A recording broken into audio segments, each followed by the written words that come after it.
আসসালামু আলাইকুম।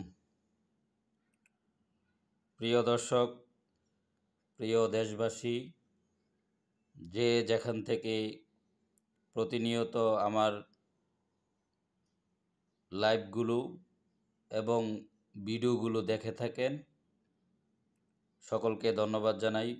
বিশেষ করে আমার ইউটিউব চ্যানেল মুজিববাদ টিভির পক্ষ থেকে সকলকে আন্তরিক ধন্যবাদ জানাই, যারা আমার ইউটিউব চ্যানেলে সাবস্ক্রাইব করে আমার ভিডিওগুলো, আমার মতামতগুলো ছড়িয়ে দিচ্ছেন, অন্যদেরকে শোনার এবং দেখার সুযোগ করে দিচ্ছেন। তো প্রিয় দর্শক, ইতিমধ্যে আপনারা বুঝতে পেরেছেন কি বিষয় নিয়ে আজকে আলোচনা করব। আমি হেডলাইনটি নির্ধারণ করেছি, এটি দেখে আপনারা বুঝতে পেরেছেন এবং আমার ফেসবুক পোস্টের মাধ্যমেও আপনারা বুঝতে পেরেছেন। দর্শক, এই বিষয়টা নিয়ে আমি 5 আগস্টের পর অনেকবার কথা বলেছি। আমাদের ওই 71-এর পরাজিত শক্তি, ওই পাকিস্তানিদের দোসর, পাকিস্তানিদের রেখে যাওয়া বীজ, পাকিস্তানিদের চেলাচামচারা গাপটি মেরে কিন্তু আজকে স্বাধীনতার 50-53 বছর পরেও তারা কিন্তু গাপটি মেরে কিন্তু বসেছিল। আজকে শুধু নতুন কিছু নয়, এই স্বাধীনতা বিরোধী অপশক্তির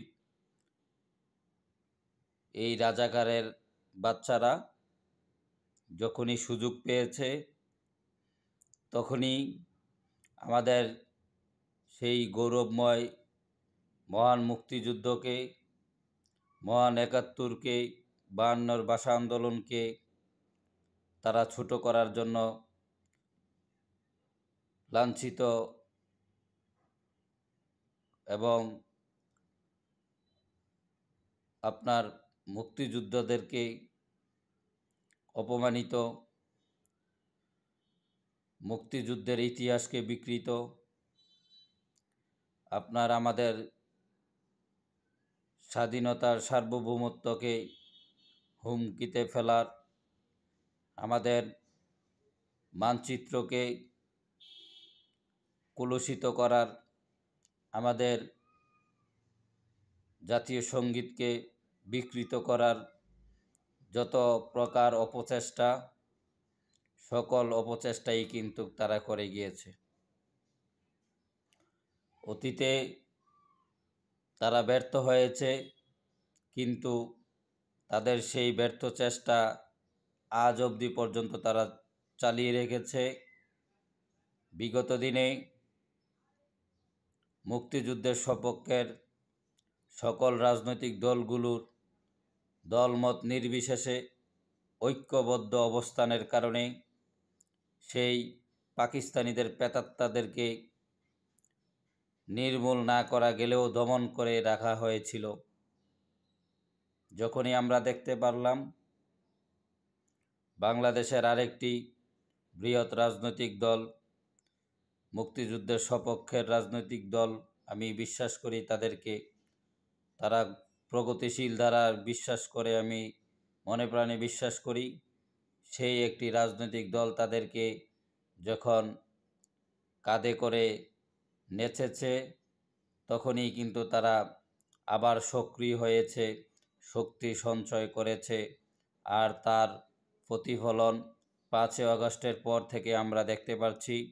5 আগস্টের পর মুক্তিযুদ্ধকে কেন্দ্র করে, 52কে কেন্দ্র করে, মহান স্বাধীনতাকে কেন্দ্র করে যত অর্জন, যত ইতিহাস গাথা, স্মৃতি বিজড়িত জাদুঘর থেকে আমাদের সেই 32 আমাদের জাতীয় চার নেতা এবং বীরশ্রেষ্ঠ খেতাবপ্রাপ্ত সেই বীর সেনাদের ভাস্কর্য এবং জাতির পিতা বঙ্গবন্ধু শেখ মুজিবুর রহমানের ভাস্কর্য সহ বাংলাদেশের পথে প্রান্তরে যেখানে মুক্তিযোদ্ধাদেরকে তারা সুযোগ পেয়েছে সেখানেই কিন্তু আক্রমণ করেছে, অপমান অপদস্থ লাঞ্ছিত করেছে। তারই ফলশ্রুতিতে আমি আজকে যেই যেই বিষয়ে কথা বলতে যাচ্ছি, আপনারা জানেন ইতিমধ্যে দেশ এবং দেশের বাইরে, দেশীয় এবং দেশে আন্তর্জাতিক পত্রপত্রিকায় নিউজ হয়েছে। আপনারা জানেন নিউজ 24 একটি সহ অন্যান্য পত্রপত্রিকা গণমাধ্যম নিউজ করেছে যে ৭১ নিয়ে বক্তৃতা দেওয়ায় মুক্তিযোদ্ধার উপর ক্ষেপে গেলেন জামাত নেতা। আপনারা জানেন কিছুদিনের আগেই এক মুক্তিযোদ্ধা, ওই ৭১-এর বীর সেনা, সেই ফ্রিডম ফাইটার, আমাদের গর্বের ধন, আমাদের এই জাতির সর্বকালে সর্বশ্রেষ্ঠ সন্তানদেরই একজন, তিনি একটি মঞ্চে সম্ভবত একটি প্রোগ্রামে ৭১-এর বিজড়িত স্মৃতি বিজড়িত যখন ওনার অভিজ্ঞতা বর্ণনা করছেন বা ৭১-কে নিয়ে যখন উনি বক্তব্য দিচ্ছেন, ৭১-কে নিয়ে যখন কথা বলছেন, কারণই কথা বলতে গেলেই তখন স্বাধীনতা বিরোধী শক্তির ভূমিকা কিন্তু স্পষ্ট হয়ে যায় জাতির কাছে। যখনই সেই বীর মুক্তিযোদ্ধা, সেই বীর সেনা ৭১-এর বিষয় নিয়ে, ৭১-এর গৌরবগাথা ইতিহাস স্মৃতিচারণ করছে, ৭১-এর গৌরবগাথা, তাদের অভিজ্ঞতা যখন বলা শুরু করছে, তার এক পর্যায়ে ওই পাকিস্তানিদের দূষর, ওই পাকিস্তানিদের দালাল, ওই পাকিস্তানিদের রেখে যাওয়া বীজ, যারা আজ অবধি পর্যন্ত পাকিস্তানিদেরকে খুশি করার জন্য বাংলাদেশের স্বাধীনতাকে, ৭১-কে মেনে নিতে পারছে না, সেই মহান মুক্তিযুদ্ধের বিরোধী শক্তি, ওই রাজাকারদের বংশধর, তাদেরই একজন জামাত শিবিরের এক নেতা, এক জঙ্গি, সেই মুক্তিযোদ্ধাকে আক্রমণ করে বসে, সেই মুক্তিযোদ্ধার দিকে ধেয়ে আসে তাকে হস্তনস্ত করার জন্য। আমরা সেই ভিডিও দেখতে পারি, আমরা সেই নিউজ দেখতে পারলাম। আজ এই দৃশ্য আমাদেরকে দেখতে হচ্ছে। সেই বীর মুক্তিযোদ্ধাদের গলায় জুতার মালা পরিয়ে উল্লাস করছে সেই পাকিস্তানিদের রেখে যাওয়া বীজ, আমরা দেখতে পাচ্ছি। সেই উল্লাস করছে, মিষ্টি বিতরণ করছে, এমন এমন কথা বলতে শুনি যে ৭১-এ নাকি বাইয়ে বাইয়ে একটি না বুঝে একটি দ্বন্দ্ব, আপনার পাকিস্তান যেই এই অপকর্ম করেছে, পাকিস্তানের সাথে যে আমাদের যুদ্ধ হয়েছে, সেটাকে তারা আখ্যা দিতে চায় যে বাইয়ে বাইয়ে নাকি ভুল বোঝাবুঝি হয়েছিল সেই 19৭১ সালে। তখন এর প্রেক্ষাপটে তারা বলতে চাচ্ছে যে যারা ৭১-এ মুক্তিযুদ্ধ করেছে, দেশমাতৃকার জন্য তাদের সর্বোচ্চ জীবন, তাদের বুকের তাজা রক্ত বিলিয়ে দিয়েছে, তাদের জীবনকে বিসর্জন দিয়েছে মা মাটির জন্য, এই দেশকে স্বাধীন করার জন্য, সেই মুক্তিযুদ্ধ নাকি তাদের ভুল ছিল, তার জন্য নাকি সৃষ্টিকর্তার কাছে ক্ষমা প্রার্থনা করার জন্য তারা বলছে। এবং এমনও আমরা শুনতে পাই পাকিস্তানিরা বলছে যে অচিরেই নাকি বাংলাদেশ পাকিস্তানের অংশ হয়ে যাচ্ছে, এমন এমন কথাবার্তা বলতেও আমরা কিন্তু শুনতে পাই। তো প্রিয় দর্শকদের উদ্দেশ্য করে বলতে চাই, প্রিয় দর্শক, প্রিয় দেশবাসী, আমি আবারও বলবো যে ব্যক্তির চেয়ে দল বড়, দলের চেয়ে দেশ বড়। যারা এখনও নির্বাক হয়ে বসে আছেন, মুখে কুলুপ দিয়ে রেখেছেন, তালা দিয়ে রেখেছেন, আপনারা কেন মুখে তালা দিয়ে রেখেছেন আমার বুঝে আসে না। আপনার অন্য কোনো মতানৈক্য আমার সাথে থাকতেই পারে, আপনার আদর্শিক মিল আমার সাথে না থাকতেই পারে, কিন্তু দেশ এবং জাতি স্বাধীনতা এবং সার্বভৌমত্ব, আমাদের মহান মুক্তিযুদ্ধ মানচিত্র, আমাদের সেই জাতীয় সঙ্গীত, এই কিছু বিষয় আছে যেগুলোর বিষয়ে সকলকে দল মত ধর্ম বর্ণ নির্বিশেষে আমরা ঐক্যমত হতে হবে, ঐক্যবদ্ধ হতে হবে। যদি এই সব জাতীয় বিষয়গুলো নিয়ে যদি আমরা আমাদের গৌরবময় অর্জনের বিষয়গুলো নিয়ে যদি আমরা ঐক্যবদ্ধ না হই, তাহলে সেই ৭১-এর পরাজিত শক্তির যেই বীজ, যেই রক্ত আজ কথা বলা শুরু করেছে, তাদের সেই কথা বলা এবং তাদের কর্মের কাছে তাদের সেই ৭১-কে ধ্বংস করার যে নীল নকশা এঁকেছে তারা, সেখানে হয়তো আমাদের গৌরবময় ৭১ হারিয়ে যাবে।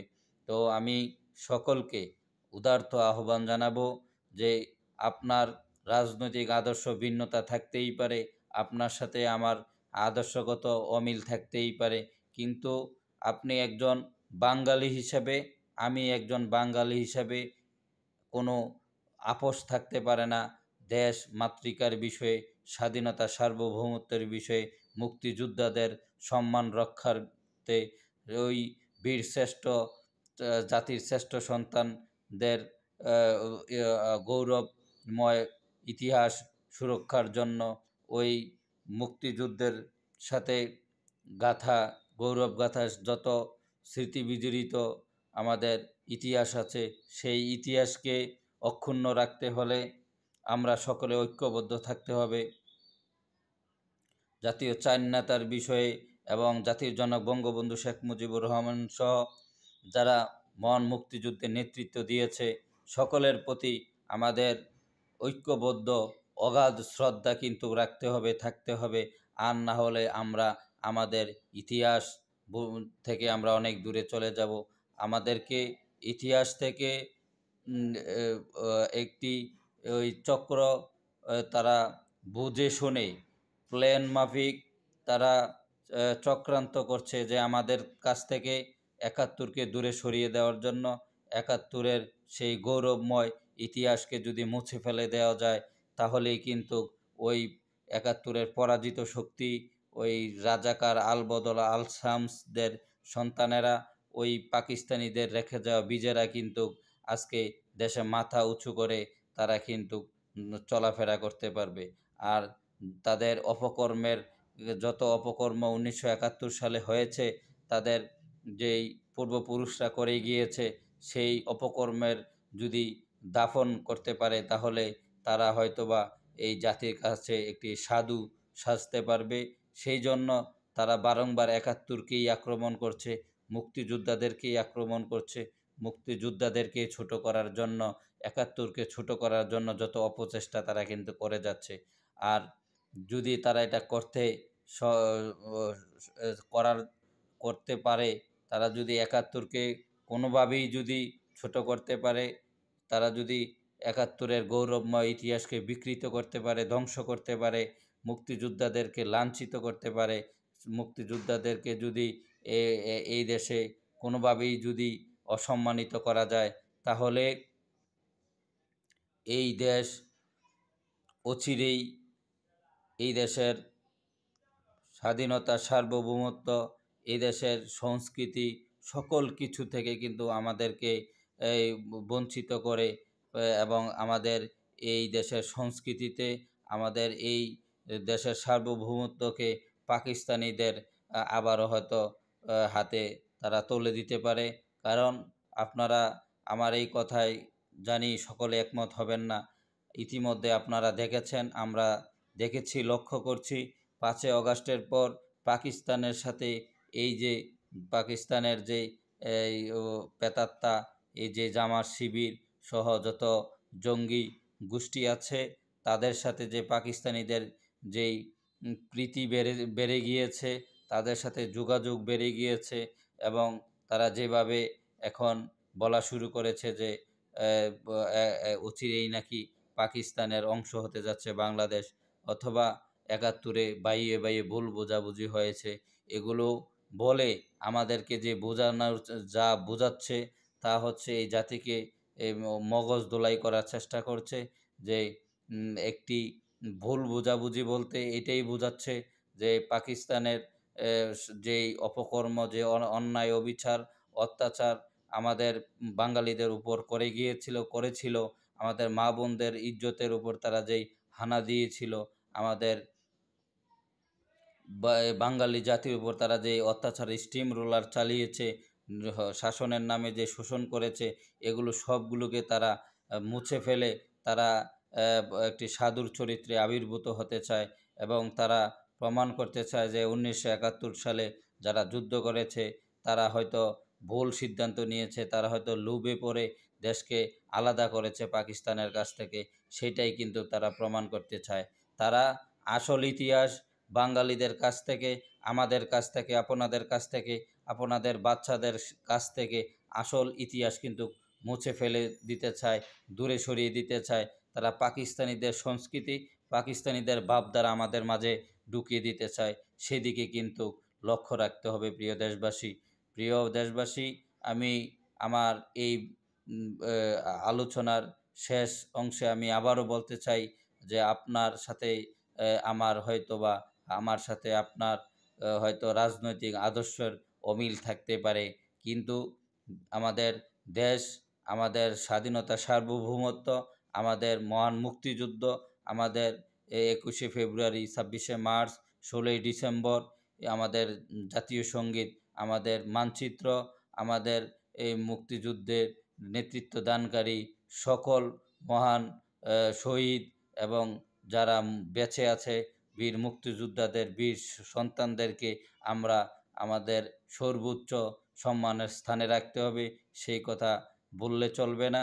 এবং এই 71কে কেন্দ্র করে, 71-এর সাথে জড়িত যত গৌরবময় ইতিহাস আছে সেইগুলোকে আমরা রক্ষা করতে হবে এবং মুক্তিযোদ্ধাদেরকে সম্মানিত জায়গায় রাখতে হবে। মুক্তিযোদ্ধাদের সম্মান যেন কেউ ক্ষুণ্ণ করতে না পারে, সেদিকেও আমাদেরকে সজাগ দৃষ্টি রাখতে হবে।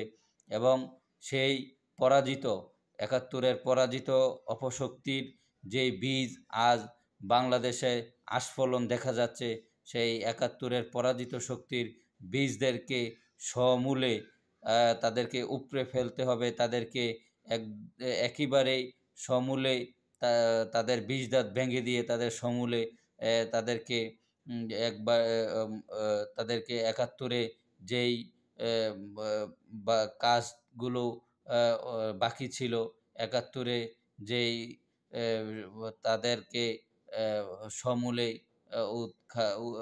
ধ্বংস করা যায় নাই, তাদেরকে এই দেশ থেকে বিতাড়িত করা যায় নাই।